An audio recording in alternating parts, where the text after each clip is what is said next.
14 अप्रैल यानी doctor B R. Ambedkar जयंती और अग्निशमन सेवा दिवस के रूप में हम 14 अप्रैल को मनाते हैं। भारत में लोकतंत्र कामयाब नहीं हो सकता क्योंकि यहाँ की सामाजिक व्यवस्था संसदीय लोकतंत्र के प्रारूप से मेल नहीं खाती। यह बयान स्वतंत्र भारत के पहले कानून मंत्री और भारतीय संविधान के प्रमुख वास्तुकार रहे डॉक्टर बी.आर. अम्बेडकर जी का बयान है। साल 1951 में वो जवाहरलाल नेहरू जी की अंतरिम सरकार में कानून मंत्री भी बने, लेकिन नेहरू पर आरोप लगाते हुए उन्होंने पद से इस्तीफा दे दिया। उनका इल्जाम था कि नेहरू जी ने वंचित समुदायों के लिए पर्याप्त कोशिशें नहीं की।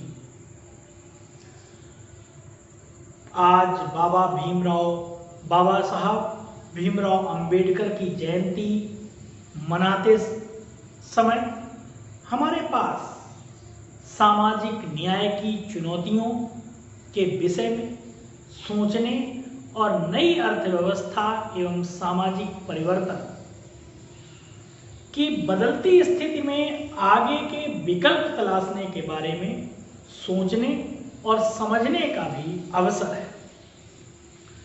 डॉक्टर अंबेडकर जी के द्वारा संविधान का जो खाका तैयार किया गया, उन्होंने जो रास्ता दिखाया, वह उस समय की सामाजिक, आर्थिक, राजनीतिक परिस्थितियों पर आधारित था। Doctor B R. अम्बेडकर साहब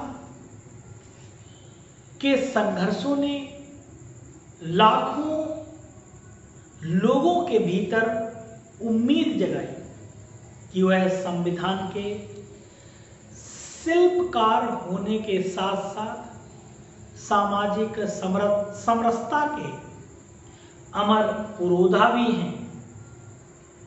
यह आज माननीय नरेंद्र मोदी जी ने अपने एक्स हैंडल पर भी बाबा साहब को श्रद्धांजलि दी, जिन्होंने शोषितों और वंचितों के कल्याण के लिए अपना जीवन समर्पित कर दिया। उन्होंने पूरे भारत को संविधान के पवित्र सूत्र से जोड़कर देश की एकता और अखंडता को नई मजबूती प्रदान की। यह देश उनके योगदान को हमेशा याद रखेगा। आज हम जो सामाजिक समरसता की बात करते हैं, हम भेदभाव को मिटाने की बात करते हैं, आज हम देखते हैं राइट टू एजुकेशन के तहत अनेक महंगे प्राइवेट स्कूल जो हैं ने भी अपनी जिम्मेदारी निभाने के लिए जरूरतमंद बच्चों के लिए निःशुल्क शिक्षा का प्रबंध कर रहे हैं। कई स्कूल अमीरों के बच्चे ही नहीं शिक्षा प्राप्त करवाते, वहां अब गरीब बच्चे भी राइट टू एजुकेशन के तहत पढ़ पा रहे हैं। वहीं अंबेडकर जी जैसा चाहते थे कि हर व्यक्ति को शिक्षा मिले, वह आगे बढ़े, ऐसा ही वर्तमान सरकार निःशुल्क कोचिंग देकर, जैसे कि आश्रम पद्धति पर आधारित स्कूलों को भी प्रोत्साहन दिया गया है। एक योजना चलाई गई अभ्युदय योजना के तहत भी प्रतियोगी परीक्षाओं की तैयारी हेतु चलाई जा रही योजना है।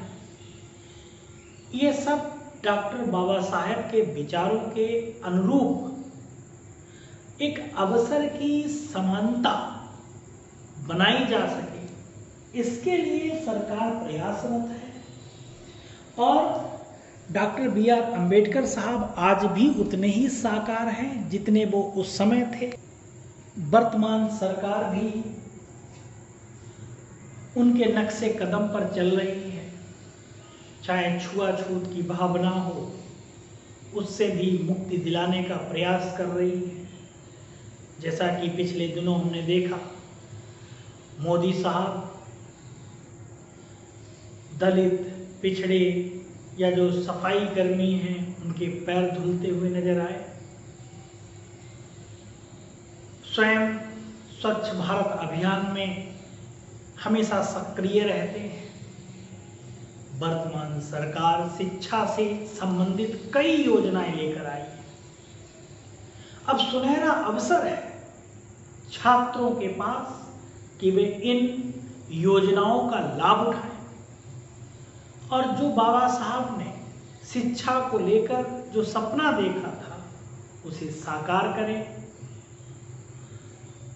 यहीं 14 अप्रैल का दिन, इस दिन अग्निशमन सेवा दिवस के रूप में भी मनाया जाता है, जो उन बहादुर अग्निशामकों को श्रद्धांजलि अर्पित करता है।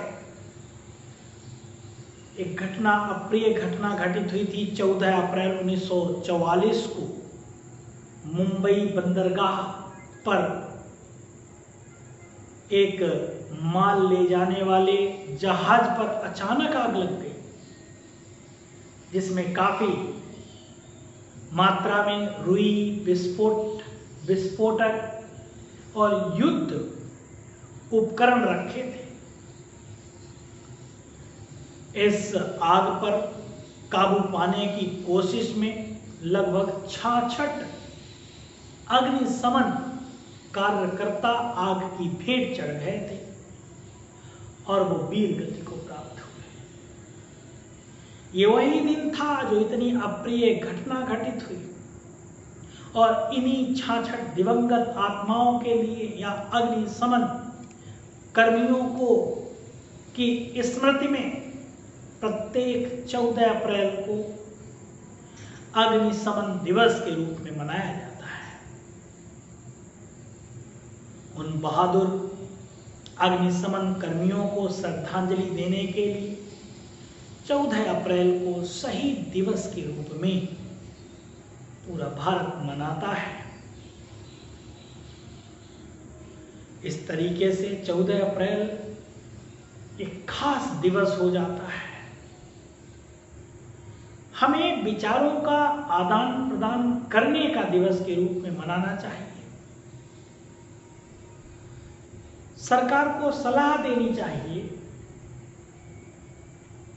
कि इस दिवस के उपलक्ष्य में बाबा साहब क्या चाहते थे, किस तरीके से देश आगे बढ़े। इसलिए सभी नागरिकों का कर्तव्य है कि सभी मिलजुल कर एक सलाहकार की भूमिका निभाएं, जिससे देश प्रगति कर सके, आगे बढ़ सके। सरकार द्वारा चलाई गई जो योजनाएं हैं बेहद अच्छी योजनाएं होती हैं। हम उनका कितना लाभ उठा सकते हैं वो हम पे निर्भर करता है। जैसे शिक्षा के क्षेत्र में कई योजनाएं चल रही हैं, अगर हम उनमें बढ़ चढ़कर हिस्सा लेते हैं तो उतना ही मजबूरन सरकार को इस योजना को या ऐसी योजनाओं को पूरी तरीके से चलाना पड़ेगा। सरकार बाध्य होगी और हम उसका फायदा उठा पाएंगे। केवल देश को जागरूक होने की जरूरत है।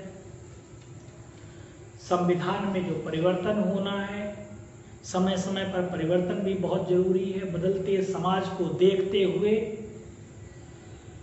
जो परिवर्तन हो रहे हैं उन परिवर्तनों का होना बहुत ही अति आवश्यक है समाज से, क्योंकि अब हम तर्क संगत विचार रखते हैं।